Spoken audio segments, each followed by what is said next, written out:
And now I want to come to something which is, I think I said to you when we first spoke, which has turned me for some time. And that's to do with the killing of the children. We have got, I read a release from the Department of Statistics, United States government, in which it said that every year, take pedophile behavior, put it over there, multiply it up, it's still over there. Every year there will be 150,000 children will disappear in the United States, never be heard of again.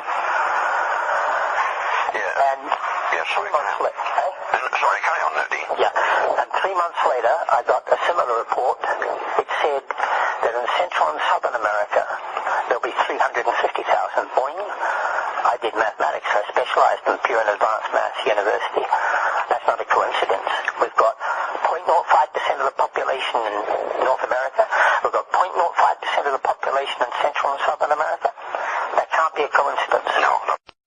So one day, I've got a suit walks into my showroom, and we get talking, and he says that he's got a meeting at the DSS offices, which is the headquarters for where I live, in this area. And I said, oh, you'd be interested in this. So I tell him this, that I've got these reports and what the figures showed. I said, I can't understand it. I said, what do you think it could be? In America, we've got this problem. I said, we don't have anything like that in the UK. He says, oh, yes, we do. He says, I'll tell you who I am. He said, I've been with this department for 30 years. He said, I'm now the head of it.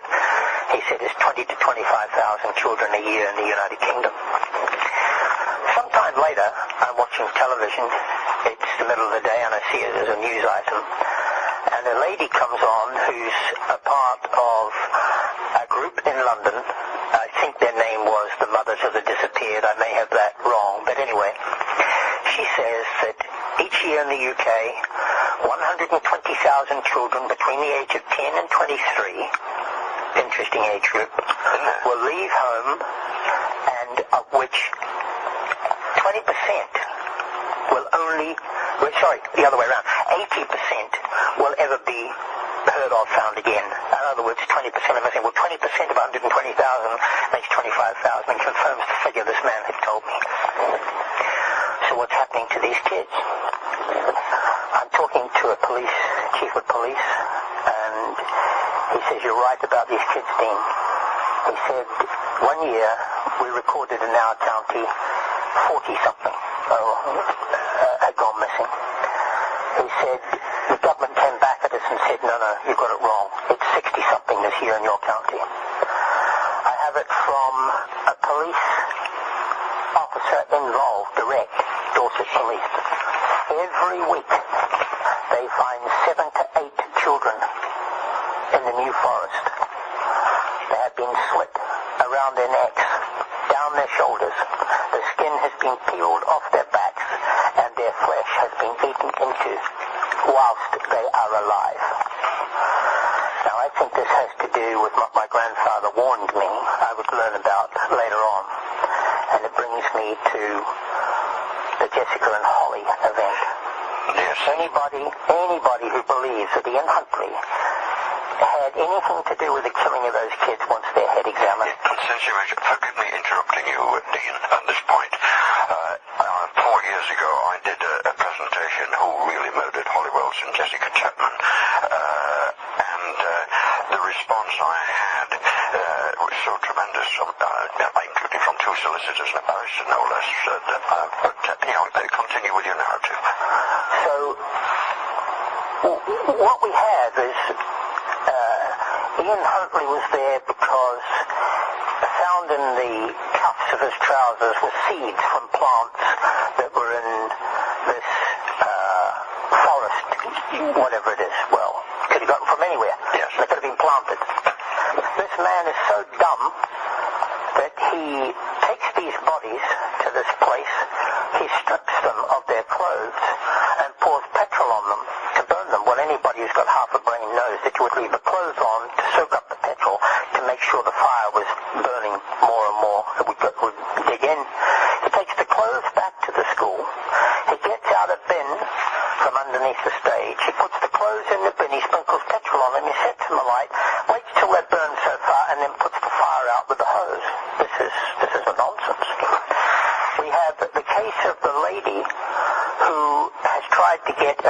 newspaper or any form of media to print her story, to present her story. Whether it's true or not, obviously I don't know, but the line is that she walked her dog in that forest every day, and for 2 weeks before Jessica and Holly were discovered, she said military police were blocking those roads. That's correct, yes, I heard that from another source as well. Right. And then we have the case of the runner, who was interviewed outside the court whilst the case was proceeding against Huntley, and he said that he had, for 3 nights, heard, he'd been running and run past those woods, and he had heard girls screaming in those woods. So where do we get it, this pat line? Now, my information on what happened to Jessica and Holly is as follows, and it comes from high-ranking American military intelligence, who, as far as I'm concerned, I'll believe their line. They are within government. They are deep within government. Who they are, what they are, is another story, but they regularly, they go out and they slaughter. And those girls' bodies were treated with a means of like a set of talons, and they were raped.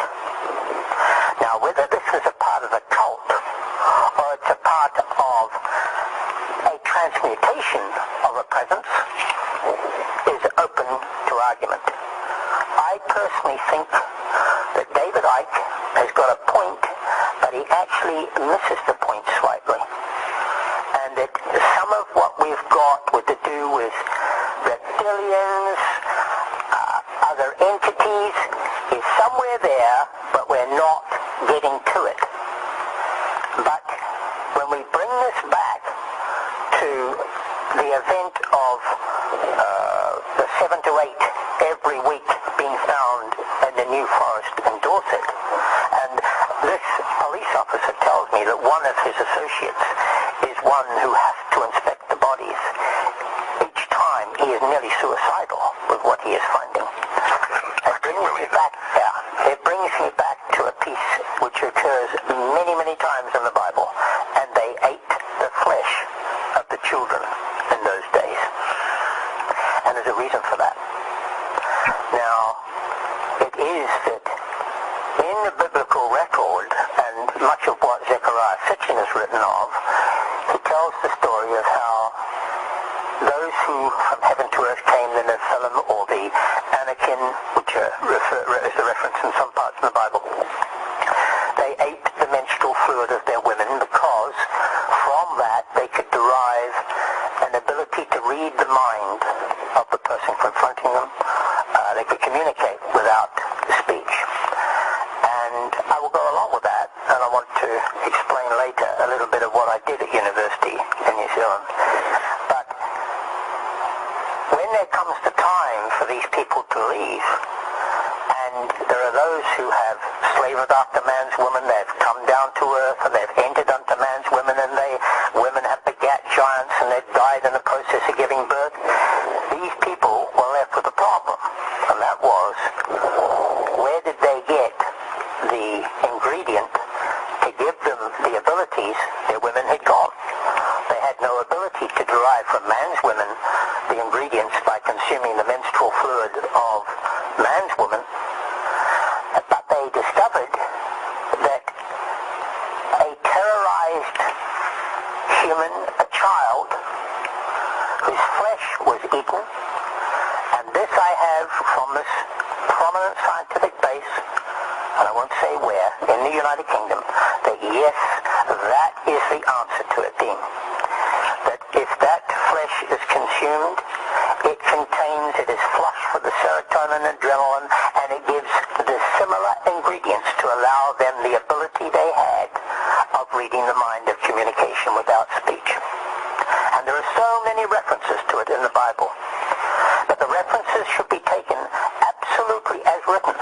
It doesn't say they ate from the bones of children. It doesn't say that they ate the skin of the children. It says, and they ate the flesh. And that means they had been skinned. It's like the reference in the Bible which is that supposedly Cain slew his brother Abel. That's not true. It doesn't say that. It says Cain ate Abel. And as a result, he was banished.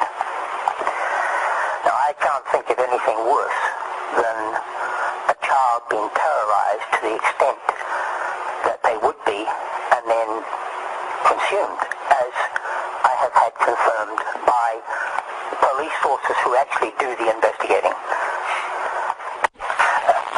This may have something to do with what my grandfather had told me when I was a child, that which I would learn later on in life. And certainly, I can't think of anything worse than the experience a child would feel, would think of from being subjected to this.